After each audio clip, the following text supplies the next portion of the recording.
We provide you the platform to turn your dreams into reality. Give wings to your aspirations with KR Mangalam University. Uttar Pradesh के संभल जिले को लेकर जो report सामने आई है, उसने सभी को चौंका दिया है। हिंसा की जांच के लिए बने आयोग ने अपनी रिपोर्ट मुख्यमंत्री योगी आदित्यनाथ को सौंप दी है। इस रिपोर्ट में साफ कहा गया है कि नवंबर में जो हिंसा हुई थी वो अचानक भड़की घटना नहीं थी, बल्कि इसके पीछे गहरी साजिश थी। आयोग के मुताबिक उस हिंसा में खास तौर से हिंदुओं को निशाना बनाने की तैयारी पहले से ही की जा चुकी थी। रिपोर्ट में एक और गंभीर खुलासा किया गया है।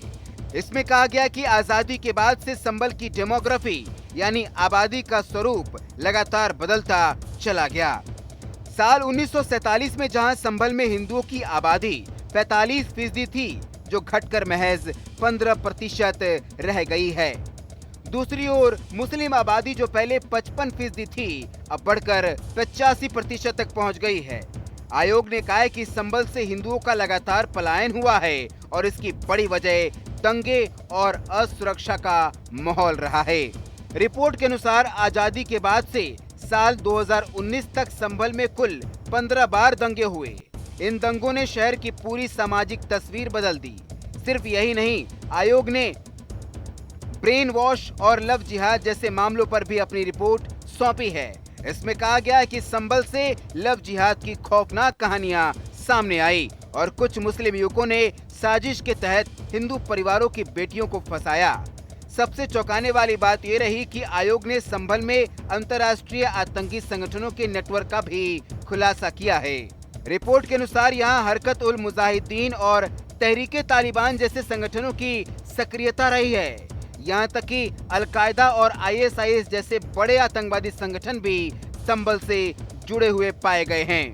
रिपोर्ट में कई नाम भी सामने आए हैं, जैसे मौलाना असीम उमर, जो अल-कायदा का साउथ एशिया कमांडर था और अफगानिस्तान में मारा गया। मोहम्मद आसिफ, जो अल-कायदा इंडिया का चीफ रहा। इसके अलावा अहमद रजा उर्फ शाहरुख और जफर मसूद जैसे आतंकवादी भी संभल से जुड़े रहे हैं। बताया जा रहा है कि जफर मसूद अल-कायदा के लिए नए लोगों की भर्ती करता था। यही नहीं, वैश्विक आतंकवाद की टॉप 10 लिस्ट में संभल का नाम भी सामने आया था। आयोग की रिपोर्ट बताती है कि अभी तक संभल से निकले 6 आतंकियों की पहचान हो चुकी है, जबकि 4 संदिग्ध अब भी गायब हैं और उनका पता नहीं चल पाया है। आयोग ने अपने निष्कर्ष में कहा कि आतंकियों ने संभल को एक तरह से दक्षिण एशिया में नेटवर्क फैलाने का अड्डा बनाया।